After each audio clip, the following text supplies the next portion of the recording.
Hey, what's up? I'm Ashley. Thank you for watching this video. And today we're going to be talking about the L Word, Generation Q, Season 3, Episode 1, Season Premiere. And the timestamps will be in the description. So let's jump right into it. So we picked things up where we left off, and it's Tina knocking on Bette's door talking about, can I come in here? And Bette greeted her nicely. You know, she was like, it's nice to see you. And then here come Tina. Are you in love with me? Dang, girl, can you at least say it's nice to see you too? Hi, something. She came up in there on 10 talking about Carrie was so good for me, blah, blah, blah, blah. This is all your fault. Carrie was so good for me. And Bette's still calm, you know. She's telling her, I'll make all this right. And then Tina's like, no. Are you in love with me?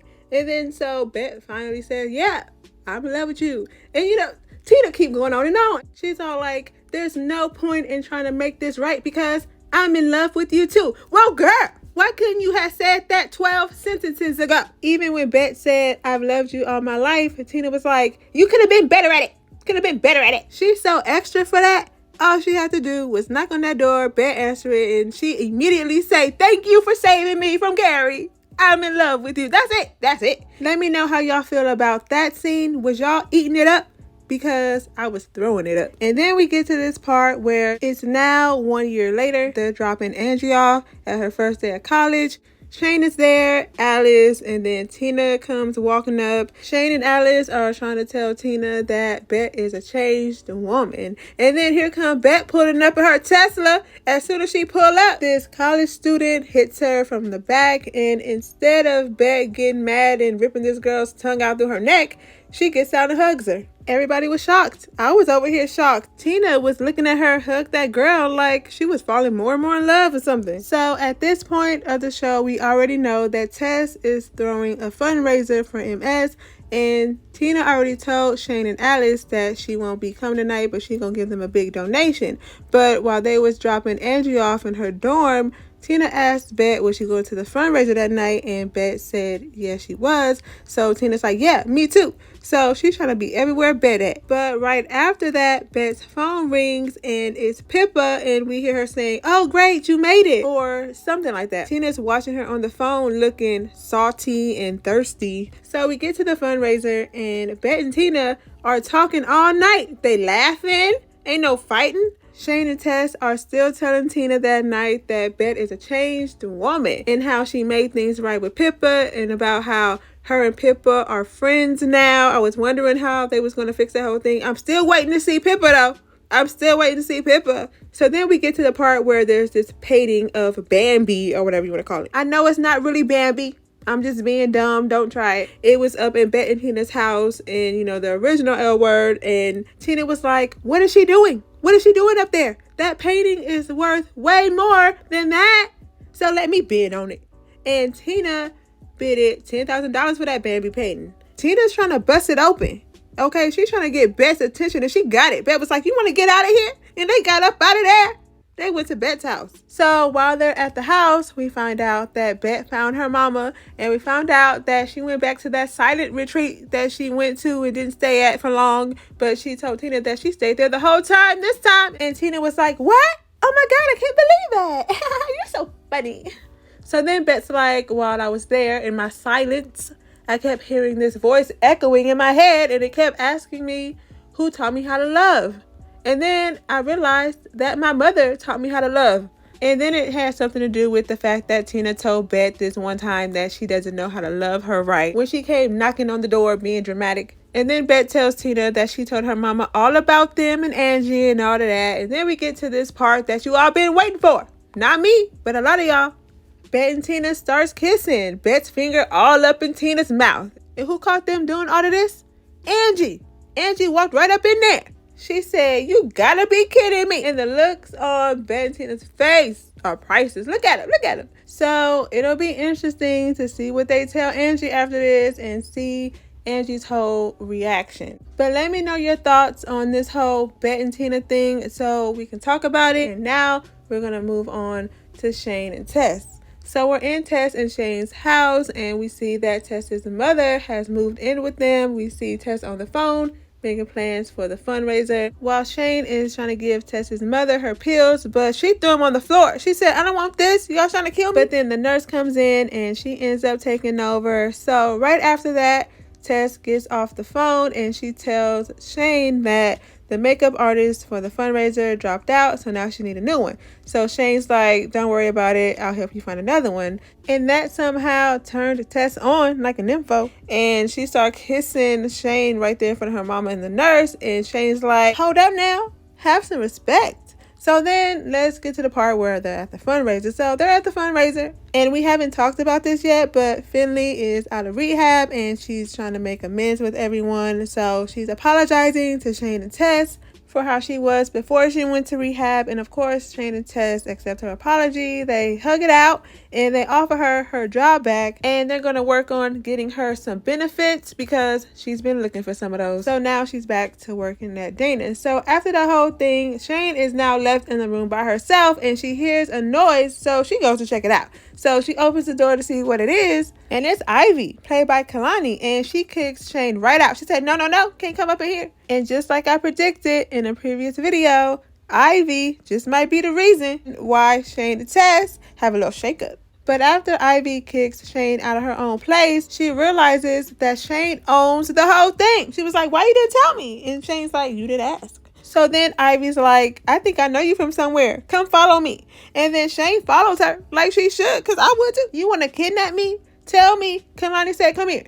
So she takes her to the makeup room or the dressing room and she shows her her product that she bought from eBay. She says she only uses a little bit because it costs a lot. Told her pretty much it was overpriced. And then she asked her to do her hair. And of course, Shane did it. Ivy got Shane going back to her old ways because Shane was mesmerized. When she saw Ivy, she was mesmerized. We all know Shane loves her swirl. She loved herself some Neapolitan ice cream. Carmen, Kiera, and Eddie's wife, remember in season 2, episode 1? Tess better watch out because she ain't got no swirl. She ain't no swirl. And the way she looked at her when she walked away, she even looked back at it while she was holding Tess's hand. But she almost got caught though. Look at her face when she thought Tess saw her. I have to slow it down so y'all can really see. Look at her eyes getting big. Look. Almost got busted. She about to, but just not that night. Let me know how y'all feel about Ivy and Shane hooking up. What y'all think about Ivy in general? But anyway, Tess took Shane outside to go look at some sign because she want to buy the place. Talking about this can be our second baby, but Shane's looking at her like she crazy, but she tells her she's going to think about it. I don't think that's going to follow through if Shane follows through with Ivy. Let me know if you have any thoughts on Shane and Tess. So now let's get to my favorite part.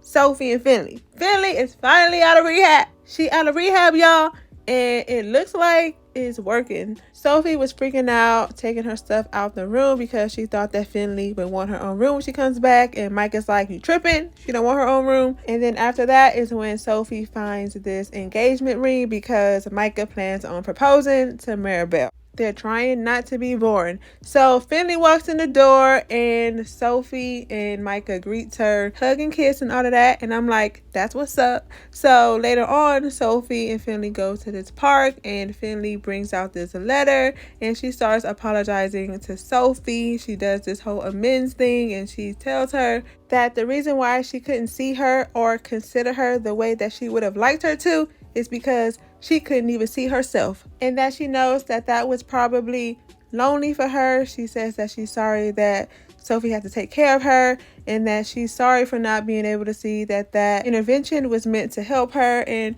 I was like, yes, Finley, yes, Finley. So they had a little moment and I was eating that up. Finley was doing so good until she ran into Dani at the fundraiser. Dani was like, you're back. Finley asked her, could we talk? And Dani told her that it wasn't a good time. Dani's helping Tess with this whole fundraiser thing and she don't want to talk to Finley anyway. So she told her it's not a good time. And Finley's like, when will be a good time? But see, where Finley went wrong at is that she kept trying to apologize even though Dani told her she don't want to hear it. Dani said, you're not cute and you're not charming. I think you're annoying. What's wrong with you? I just told you I don't want to talk to you. Tess had to go over there and break it up. She was like, are you okay? But Dani has to distract her with the fact that they already made $7,000. So that made Tess forget all about her yelling at Finley. So that whole thing made Finley feel kind of bad. She was like, Bummer. So Sophie goes outside to try to make her feel better and let her know that Dani was tripping. Dani is mad because of her whole situation with Gigi, so she just wants to take it out on Finley. But at the same time, Finley has to realize when to just stop and not go on when somebody say stop. Girl, just stop. And hold up real quick. Maribel gets on my nerves when it comes to Finley. She needs to shut up. Asking Sophie, where's Finley at? Oh, are you sure she's over there? I don't like her. Shut up.